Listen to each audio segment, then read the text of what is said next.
जय श्री हरि विष्णु। नमस्कार भक्तों, आज की वीडियो में आप जानेंगे कि कार्तिक माह कब से शुरू होगा, कब समाप्त होगा, कार्तिक स्नान कब से प्रारंभ होगा, स्नान के जरूरी नियम क्या हैं, स्नान का महत्व, दान का महत्व, दीप दान कब और कहाँ करें व तुलसी पूजन विधि इत्यादि के बारे में। स्कंद पुराण में लिखे श्लोक के अनुसार भगवान विष्णु और विष्णु तीर्थ के समान ही कार्तिक माह भी श्रेष्ठ और दुर्लभ है। शास्त्रों में वर्णित है कि जो हम पूरे वर्ष जब तप दान करते हैं या कोई मंत्र जप करते हैं या पूरे वर्ष भर कोई भी धार्मिक कर्म करते हैं या अनुष्ठान करते हैं, उसका फल और कार्तिक मास में किए गए जो पुण्य कर्म होते हैं, जो भी हम व्रत करते हैं या स्नान करते हैं, कोई भी एक नियम का पालन करते हैं, उसका फल समान हो जाता है। इसलिए कार्तिक मास को सभी मासों में श्रेष्ठ माना गया है। भगवान विष्णु के प्रिय महीनों में से एक कार्तिक का महीना हिंदू धर्म में काफी महत्वपूर्ण माना जाता है। पूरे कार्तिक मास में स्नान, दान और भगवत पूजन किया जाता है। जगत के पालनहार भगवान विष्णु ने उन्हें अक्षय फल देने वाला महीना बताया है। कार्तिक मास की महिमा का वर्णन करते हुए स्वयं भगवान ब्रह्मा कहते हैं कि कार्तिक मास सभी मासों में श्रेष्ठ है और कार्तिक मासों में भगवान विष्णु देवताओं में तथा नारायण तीर्थ बद्रिकाश्रम तीर्थों में श्रेष्ठ है। कार्तिक महीने में भगवान विष्णु मत्स्य अवतार लेकर जल में रहते हैं। ऐसे में कार्तिक के पूरे महीने सूर्योदय से पूर्व नदी या तालाब में स्नान करने और दान करने से वैकुंठ लोक की प्राप्ति होती है। वह पाप मुक्त हो जाता है। कहते हैं स्वयं देवतागण भी कार्तिक माह में गंगा में स्नान करने धरती पर आते हैं। तो आइए हम सबसे पहले जानते हैं स्नान कब से प्रारंभ है। कार्तिक स्नान दो तरह से किया जाता है। कई ऐसे भक्त होते हैं जो कि आश्विन मास के शुक्ल पक्ष के एकादशी पापांकुशा एकादशी से कार्तिक स्नान प्रारंभ करते हैं। कई भक्त आश्विन मास की पूर्णिमा से यानी शरद पूर्णिमा से स्नान प्रारंभ करते हैं। विशेषकर कार्तिक मास का जो स्नान होता है आश्विन मास की पूर्णिमा से ही प्रारंभ किया जाता है। पंचांग के अनुसार इस साल आश्विन मास की पूर्णिमा तिथि 28 अक्टूबर शनिवार को प्रातः 4:17 पर प्रारंभ हो रही है और समाप्त 29 अक्टूबर को रात्रि 1:53 पर होगी। 28 तारीख को आश्विन मास की पूर्णिमा यानी शरद पूर्णिमा मनाई जाएगी और शरद पूर्णिमा से ही कार्तिक मास का स्नान हमें शुरू करना है। 28 अक्टूबर शनिवार के दिन कार्तिक मास का पहला स्नान होगा। अब बात करते हैं कार्तिक मास के स्नान के नियम के बारे में। अगर हम स्नान करना चाहते हैं तो कार्तिक महीने में सूर्योदय से पहले उठकर यानी ब्रह्म मुहूर्त के समय 4 से 5 बजे के बीच स्नान कर लेना है।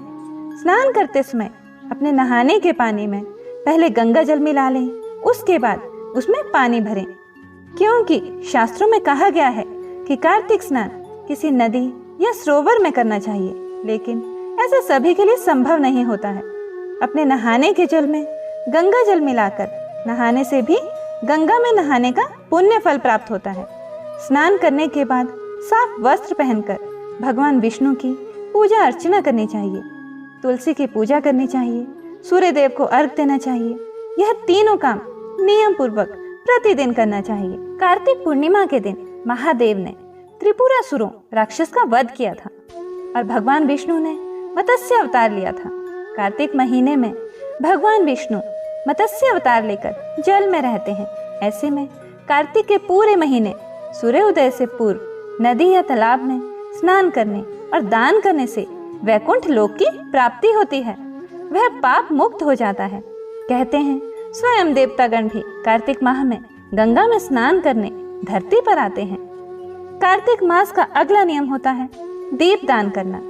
दीप दान करना बहुत ही महत्वपूर्ण नियम होता है। अगर आप स्नान नहीं कर पाते हैं, व्रत नहीं कर पाते हैं, कुछ भी नहीं कर पाते हैं, तो दीप दान तो करना ही चाहिए। दीप दान आपको कब करना है?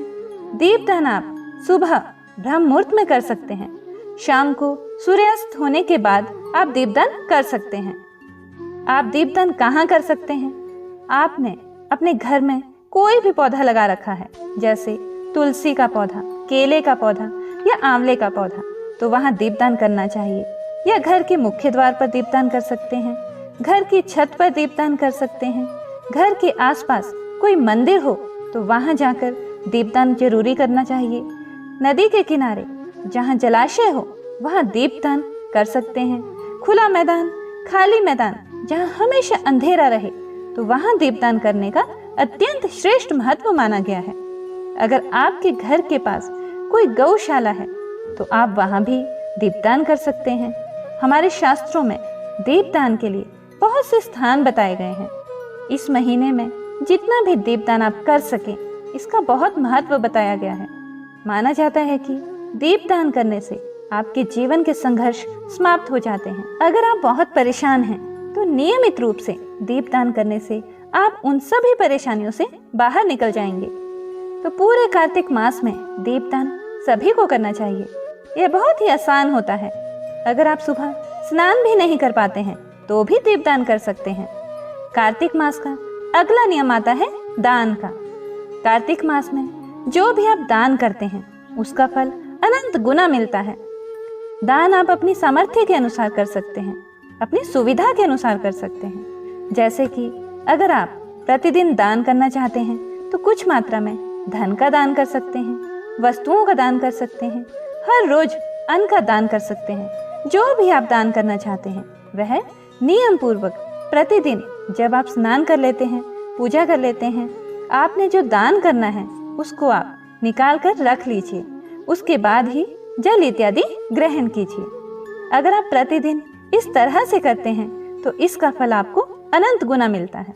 तो कार्तिक मास के नियम में जो विशेष नियम होते हैं वह है स्नान, दान, दीपदान, तुलसी पूजन, सूर्य पूजन, भगवान शालिग्राम की अर्थात विष्णु भगवान की पूजा और कार्तिक मास में व्रत का धारण करना।